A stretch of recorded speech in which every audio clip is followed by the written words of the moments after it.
Buenos días, nosotros somos el grupo 74 y el día de hoy hablaremos sobre las guías y en los casos del laboratorio CIT. Entonces iniciaremos con las guías. ¿Cómo podemos definir un paro cardiorrespiratorio? Bueno, un paro cardiorrespiratorio en este caso es una situación inesperada que se da por la suspensión súbita y potencial de la acción mecánica del corazón. Esto es la respiración a sí mismo de la conciencia de una persona. Sí, y tenemos entendido que eso también hay causas que lo provocan en niños y en adultos, entonces no sé si alguien nos puede explicar cuáles son estas causas.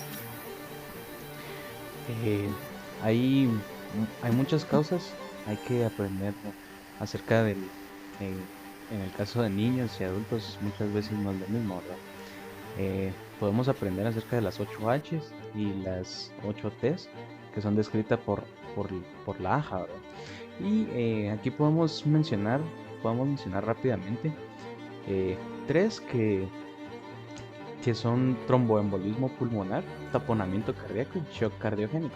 En el caso del tromboembolismo pulmonar, es una patología en la que se forman trombos, se forman coágulos en la sangre por medio de la trombina, que es secretada por los neutrófilos, y que estos se mueven hacia el ventrículo derecho y luego estos son expulsados hacia las arterias pulmonares. Y entonces ahí hay un tapón, ¿verdad? No se permite que llegue la sangre correctamente hacia los pulmones. El taponamiento cardíaco es en donde el pericardio, en su cavidad pericárdica, donde hay el líquido donde hay líquido, perdón, este cuenta con al menos 50 mililitros aproximadamente y es para que el corazón eh, pueda moverse sin fricción, ¿verdad? Cuando este se llena de más sangre, perdón, de más líquido, este tiende a, a presionar el corazón y pues ya no hay un mejor rendimiento cardíaco, ¿verdad? Y en el shock cardiogénico, su principal causa es el infarto agudo al miocardio y este puede llegar a tener bajo gasto cardíaco, entonces la sangre no puede ser oxigenada con mayor eficiencia, ¿verdad? Gracias, Pablo. Entonces, no sé si ahora alguien nos puede hablar sobre los algoritmos de reanimación cardiopulmonar. Sí, mayormente lo que es el algoritmo, ¿verdad? Propone que nos hagamos una pregunta constantemente y es que si el paciente posee un ritmo desfibrilable. Al hacer eso se tiene que seguir dos caminos, ya sea la respuesta positiva o negativa, hasta llegar a un suceso unánime, ¿verdad? Que es terminar con 2 minutos de RCP administrando lidocaína, el cual llega a tratar causas pues, que aún son reversibles, ¿verdad? Y en tal caso que sea menos fuerte el caso de dar RCP, pues nada más se tiene que llevar a un ala aislada donde se pueda tratar como pacientes con cardiopatías pulmonares. Claro, y también tenemos como los mecanismos de acción y efectos que nos da la adrenalina y el calcio durante la reanimación pulmonar. ¿Alguien nos quiere explicar un poquito más de esto? Bueno, el mecanismo de acción de la adrenalina, básicamente la adrenalina exógena, que es una droga a la cual se le denomina simpático mimética, ya que este tiene un efecto que tiene como que imita el sistema simpático y ayuda a aumentar la fuerza de contracción y la frecuencia cardíaca del corazón. Y ahora en el caso del calcio sabemos que es un papel importante en el acoplamiento de excitación-contracción y el incremento de este mayor a su valor normal en el espacio extracelular pues afecta a las propiedades eléctricas como el incremento de la contractibilidad del músculo y la producción de extrasístoles.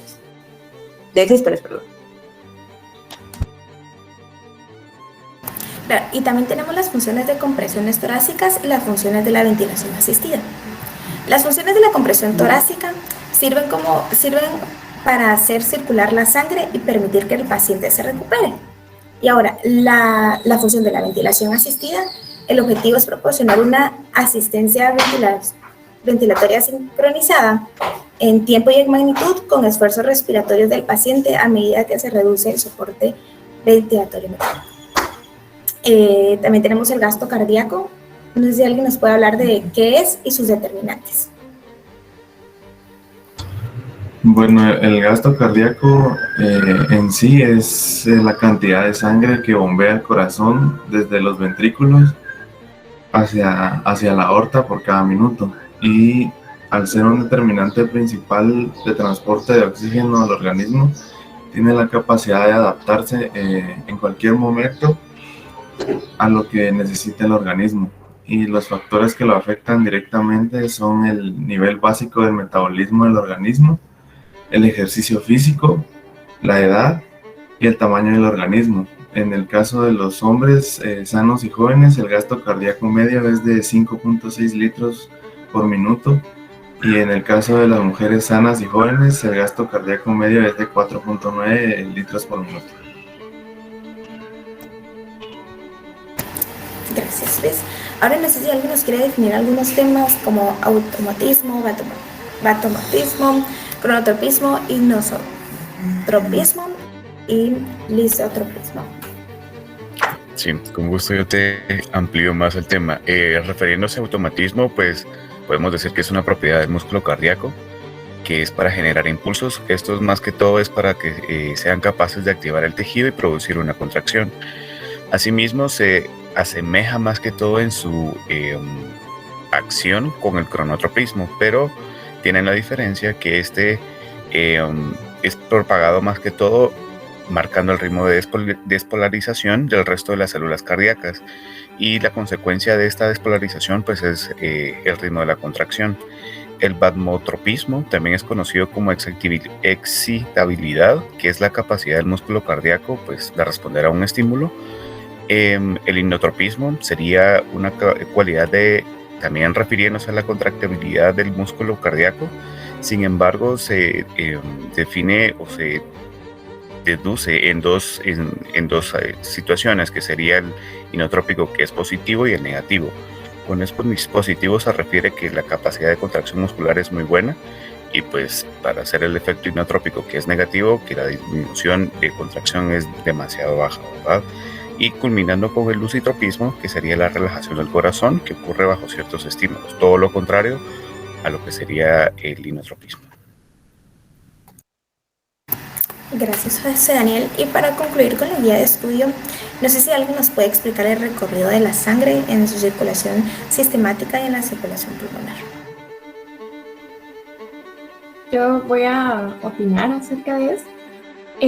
Pues tenemos dos clases de circulaciones, la pulmonar y la sistemática. Estas van a estar conformadas por lo que son las vénulas, las venas, las arterias, arteriolas y los capilares. Primero que nada, la circulación pulmonar va a consistir en transportar sangre poco oxigenada hacia los pulmones para su debida oxigenación. Después, de cierta forma, va a comenzar lo que es la circulación sistémica, ya que va a venir la sangre ya oxigenada de los pulmones hacia lo que es el ventrículo izquierdo del corazón, luego sube hacia la aurícula izquierda y de esta forma va a expulsar la sangre por la aorta y esta la va a llevar a los diferentes tejidos. Y ahí, eso sería la circulación sistemática. Gracias, Vale. Ahora vamos a continuar con la discusión de los casos y voy a leer el primero. Entonces, un niño de 3 días de vida con múltiples malformaciones congénitas incompatibles con la vida que se encuentra en un ambiente intrahospitalario desde el nacimiento.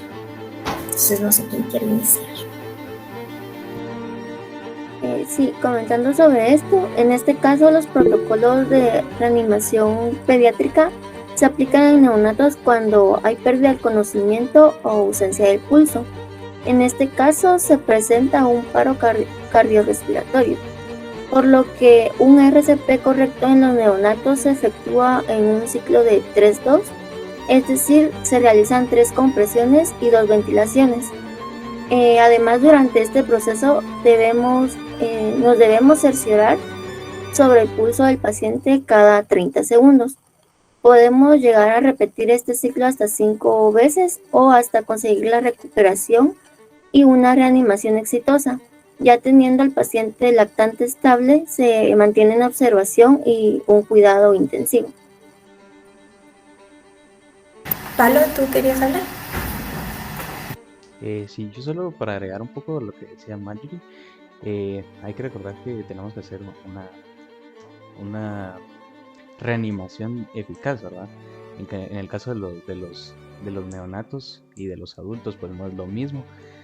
En los neonatos tenemos que hacerlo con 2 dedos, ¿verdad? Ya que si lo hacemos con la palma de la mano, la parte más proximal, pues habría un riesgo, ¿verdad? De que no podamos ser eficaces en ese sentido, ¿verdad? Entonces eso quería agregar. Gracias. Voy a leer el segundo, que dice: un joven de 15 años previamente sano y sin antecedentes patológicos, el cual sufre de una herida de arma de fuego en el tórax, el cual es llevado de emergencia del IMSS. Sí, acerca de este caso, si el paciente, aparte de la herida de bala, pues entró en cardiorrespiratoria, pues primero se inspecciona la herida y se controla la hemorragia. Y compresión directa en la herida, o sea, con gasas, y después se comienza ya el RCP. Para una adolescente el RCP es exactamente igual que para un adulto. De 30 compresiones, 2 ventilaciones. Las compresiones a una velocidad de 100 a 120 compresiones por minuto. Y si el paciente ha perdido mucha sangre, pues se inicia transfusión de sangre o líquidos por vía intravenosa. El RCP se continúa hasta que el paciente pues ya tiene pulso. Esto pues 20, 30 minutos o incluso más. Pero no existe un límite de tiempo pues, para hacer el RCP. Luis.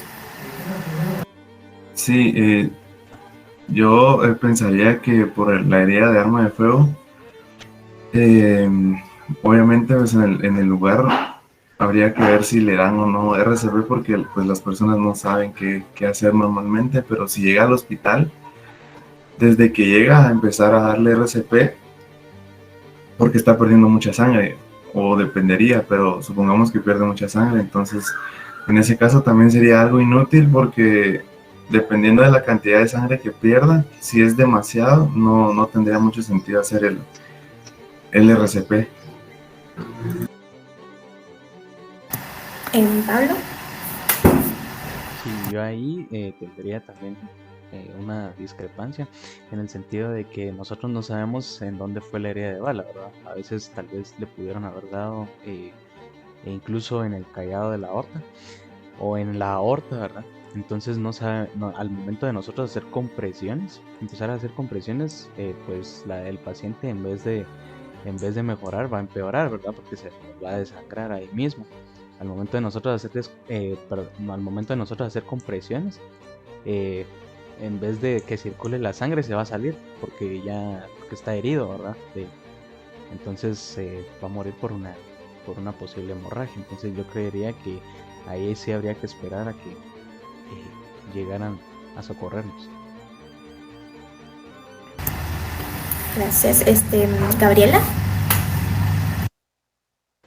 Pues en el caso de la duración, aquí pues estaban diciendo que era de 30 minutos o más.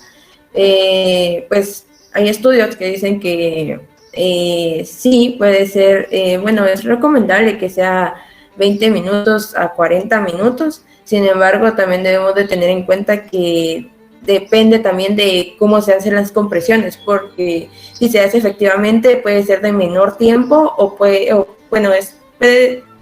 haber una variación, ¿verdad? Pero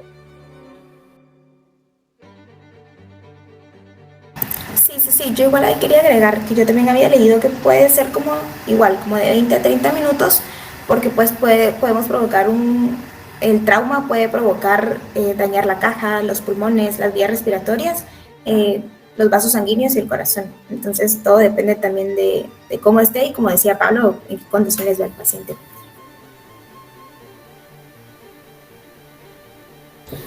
Yo quería agregar que estoy de acuerdo con lo que dijeron mis compañeros, pero también tenemos que ver quién lo hace. Si es una persona como que solo un transeúnte el que inicia la reanimación, o ya es un equipo de emergencia como un bombero o algo así. Si es un bombero, pues tendría que ver primero la herida, dónde está. Si está sangrando, debería intentar detener el sangrado y luego empezar la reanimación, y no debe detenerse hasta que llegue al hospital para que esté como que ya se empiece la reanimación intrahospitalaria. Y en el hospital ya los doctores mirarían qué es lo que lo que se debería hacer. Gracias. Stephanie.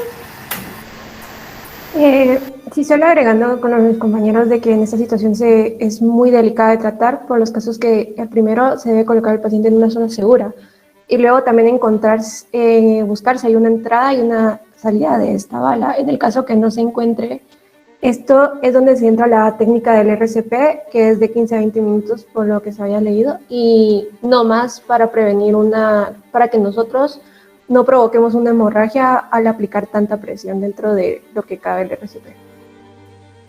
Sí, solo para agregar a lo que decías, la duración es muy importante. Yo había leído que en este caso puede ser como de 20 a 30 minutos máximo, porque pues debido al trauma torácico se puede dañar la caja torácica, los pulmones, las vías respiratorias, los vasos sanguíneos o el corazón. El tercer caso dice: una anciana de 90 años con antecedentes de infarto agudo de miocardio y con 2 paros cardiorrespiratorios hace una semana, el cual se encuentra en la unidad de... El enunciado dice: un adulto de 30 años con morbilidades asociadas con trauma cráneoencefálico grado 3, el cual es llevado por los bomberos a la emergencia del hospital de Amatitlán. Perdón, ese es el 4, pero comentémoslo una vez.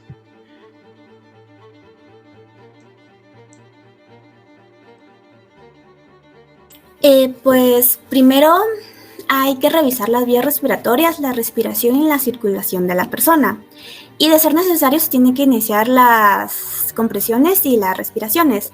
Por ejemplo, que la persona solo esté inconsciente pero si tenga pulso, no se tiene que hacer RCP. Pero de no tener pulso sí se tienen que iniciar las compresiones. Y por ejemplo, como lo llevan los bomberos, es un ambiente extrahospitalario. Entonces lo aconsejable sería de que no continuar la RCP más de 30 minutos en casos de asistolia y ausencia de causa reversible. Debería de valorarse el transporte al hospital con RCP en curso en casos de paro cardiorrespiratorio, presenciada por el equipo de emergencias, recuperación de la circulación espontánea en algunos momentos, ritmo de desfibrilar inicial y posible causa reversible. También se tiene que tener en consideración si el equipo cuenta con desfibrilador para poder medir el ritmo desfibrilable del corazón, y eso también valora la duración. Hay estudios nuevos que, como dijeron anteriormente, que el RCP puede ser hasta 20 minutos o hasta 30, o incluso yo leí uno que se puede llegar a 40, pero también hay muchos factores que hay que determinar. Pablo. Sí, agregando a lo que decía Carmina, sí, como decías, hay estudios de que revelan que se puede sacar un paciente del paro hasta 40 minutos. Esto va a depender de muchos factores, ¿verdad? No todos los cuerpos responden igual. Hay unos que tal vez van a salir en 10 minutos, unos pueden salir en 5 minutos, pero otros pueden llevar más tiempo, ¿verdad? Entonces nuestro trabajo es tratar de sacarlos en el menor tiempo, pero van a haber algunos que sí van a tomar más tiempo. Y con esta persona que presenta trauma craneoencefálico, la verdad yo estaría en discrepancia también en si comenzar a hacerle RCP, ya que recordemos que ahora pues tendríamos que estar haciendo compresiones y tendríamos que estar moviendo la cabeza, ¿verdad? Para darle ventilaciones. Entonces eso me queda un poco, eh, tal vez con esa discrepancia, ¿verdad? Entre hacerlo o no hacerlo, porque tal vez o podemos lesionar alguna otra cosa por tener este tipo de lesión, ¿verdad? Por estar moviendo. Y aunque ahora las guías actualizadas de la AJA dicen de que ya no podemos dar respiración de boca a boca debido a COVID, ¿verdad? Entonces tendríamos que tener el ambú, ¿verdad? El famoso ambú para darle ventilaciones. Pero si no se tiene, entonces pues me imagino en ese momento tendríamos que dar respiraciones, pero estar moviendo, entonces eso creo que sería un factor muy importante, ¿verdad? Sí, y yo estaba leyendo que, por ejemplo, en un trauma craneoencefálico de grado 3, estos presentan un grado de mortalidad del 34% en aquellos pacientes que lo padecen. Entonces, es de evaluar eso. Y por último, el último caso que tenemos es un neonato de 39 semanas de edad gestacional en el cual nació flácido y paro cardiorrespiratorio en consecuencia de aspiración de meconio espeso. Sí, bueno, en este caso, pues como mencionaba Pablo, ¿verdad? Hay un poco de discrepancia y diferencia, pues por lo del COVID que estamos teniendo. Sin embargo, antes, pues lo usual era que con nuestra boca nosotros teníamos que tapar la boca y la nariz del neonato. Esto más que todo para empezar con la aplicación de 2 insuflaciones, una pues por cada segundo, para que así el bebé pues empezara como el pecho del bebé, perdón, empezase a elevar y así nosotros pudiéramos darnos cuenta de que sí estaba como reaccionando.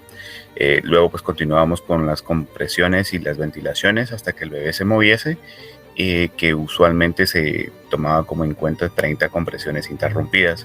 Esto más que todo solo se llevaba con 2 dedos, que sería el dedo índice y el de en medio, pues porque recordemos que siendo un neonato no tiene la capacidad y el cuerpo de un adulto, entonces con poca presión en el pecho del neonato se comprimía con estos 2 dedos. Pablo.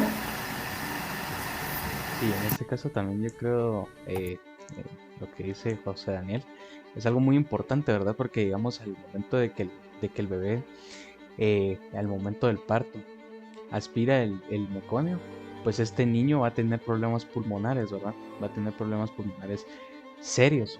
Entonces ahí también tendríamos que ver la manera de cómo se le va a dar la reanimación cardiopulmonar, ya que al momento de que nosotros se la demos, pues el niño no va a tener mucha capacidad de que se pueda volver a respirar bien, ¿verdad? Entonces este es un caso muy serio, muy crítico, la verdad. Entonces sí creo que hay una pequeña discrepancia entre eso. Gracias. Marjorie.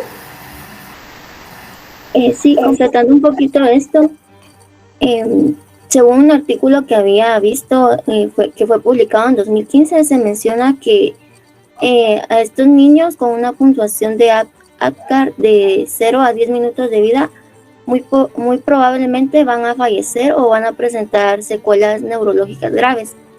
Debido a esto, se menciona que actualmente el Consenso Internacional para la Reanimación Cardiopulmonar Neonatal recomienda considerar para la reanimación cardiopulmonar a los 10 minutos postparto, ya que si el cerebro pasa mucho tiempo sin oxigenación, puede tener esto, lo que ya mencionaba, secuelas neurológicas graves por la falta de oxígeno. Gracias, Gabriela. Pues otra cosa para agregar que también tenemos que tomar en cuenta en este caso es de que además de las compresiones, pues hay que verificar el pulso cada 30 segundos mientras se está haciendo la reanimación, y también para saber en qué momento hay que mantenerla hasta que la frecuencia cardíaca esté bien, pues en sí es cuando en este caso el neonato tenga 70 latidos por minuto. Ahí podemos ver que pues Y o sea, sí está funcionando las compresiones, ¿verdad? Carmina.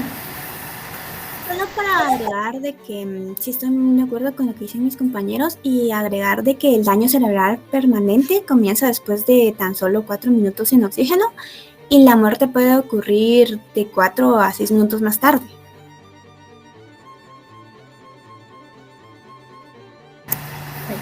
Gracias. No sé si alguien más quiere opinar para concluir. ¿No? Ok. Oscar, ok. Sí, solo también para tener en cuenta, ¿verdad? Que asimismo hay que estar pensando a la hora de hacer reanimación cardiopulmonar, la calidad de vida que se le va a dar al paciente después de, porque así como hablan de lo que es problemas neuronales, ¿verdad? Entonces no se le va a dar al paciente lo que es una buena calidad de vida a futuro, ¿verdad? Únicamente.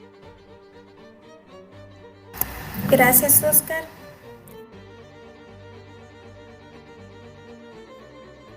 Bueno, ahora con el caso 3 dice un anciano de 90 años con antecedentes de infarto agudo en miocardio y con 2 paros cardiorrespiratorios hace una semana, el cual se encuentra en la unidad de terapia crítica en el Hospital General San Juan de Dios. Pues, bueno, hablamos un poco, ya que vimos la exposición de algunos casos acá, acá estamos hablando de un paciente que ya es un paciente mayor de edad y prácticamente ya tiene algunos antecedentes cardíacos, ¿verdad? O en este caso, pues, las compresiones que se le va, la manera en la que se le va a dar RCP a este paciente es como que si se le estuviera dando a un paciente normal. Se le van a realizar de 120 a 130 compresiones por minuto, realizándose que a cada 30 compresiones pues se va a realizar una ventilación o 2 ventilaciones dependiendo de cómo vaya reaccionando el paciente. Adicional a esto, pues esto lo vamos a realizar durante 5 ciclos, o sea, vamos a repetir de 120 a 130 compresiones y de igual manera a cada 30 compresiones se va a dar una ventilación y esto lo vamos a realizar durante 5 ciclos o hasta que el paciente pues reaccione, ¿verdad? En este caso, pues muchas veces si el paciente no llegara a reaccionar, porque esto realmente se va a realizar desde el momento en el que tiene el paro o desde el momento en el que tiene el paro hasta que se lleva el traslado hacia el hospital, pues ahí ya se empieza a ver, ¿verdad? Se ventila al paciente, se le da la compresión, y mientras que llegan los bomberos, ¿verdad? Se llama el 911, por supuesto, y si los bomberos llegan y lo desfibrilan y de igual manera el paciente no reacciona, pues en este caso, pues solamente vamos a realizar los 5 ciclos nada más, ¿verdad? Por lo mismo de que no podemos exceder, ya que el paciente pues podría tener un problema más adelante o definitivamente, como ustedes mencionaron, crearle una hemorragia al paciente, ¿verdad? Gracias, Alexis. ¿Pablo? Sí, yo quiero agregar algo de lo que dijo Alexis. Sí, hay que recordar aquí que son 30 compresiones, ¿verdad? Lo que se refiere con 100 a 120 es el ritmo que vamos a llevar. Hay una canción que lleva ese ritmo, que es la de Staying Alive. Entonces nosotros esa lleva de 100 a 120, de 100, perdón, el beat es de 120, ¿verdad? Entonces a ese ritmo es que tendríamos que dar las compresiones y 2 ventilaciones cada 30 compresiones. Y también en el caso de cuánto tiempo darle, pues creo que sería también algo importante seguirle dando, ¿verdad? No hay un tiempo estipulado así de que como ya no respondió, pues yo pues creo que en ese sentido sí habría que seguirle dando asistencia, ¿verdad? Ese creo que sería mi aporte. Gracias. Luis. Yo pensaría tal vez un poco distinto porque con los antecedentes que tiene, con el infarto agudo del miocardio y los 2 paros cardiorrespiratorios hace una semana, solo con el infarto, el gasto cardíaco de por sí, si nosotros jóvenes disminuye una cantidad considerable, ya no digamos en un anciano de 90 años con esos antecedentes, incluso no sé si darle, obviamente va a depender si está en su casa o en un hospital, pero también alguien podría también dudar en en darle mucho tiempo el RCP, ¿verdad? Vale.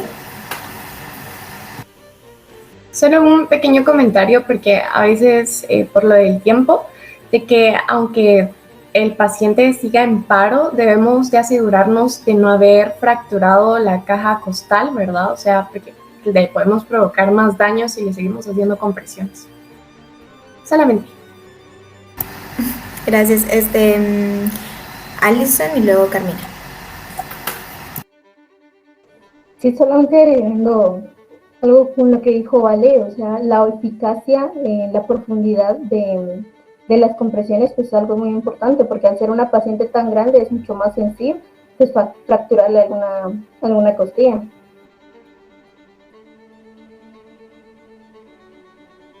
Y solo para agregar que la decisión de suspender la reanimación es clínica y los médicos tienen que tener en cuenta la duración del paro, la edad del paciente, como aquí dijeron mis compañeros, y el pronóstico de las condiciones médicas.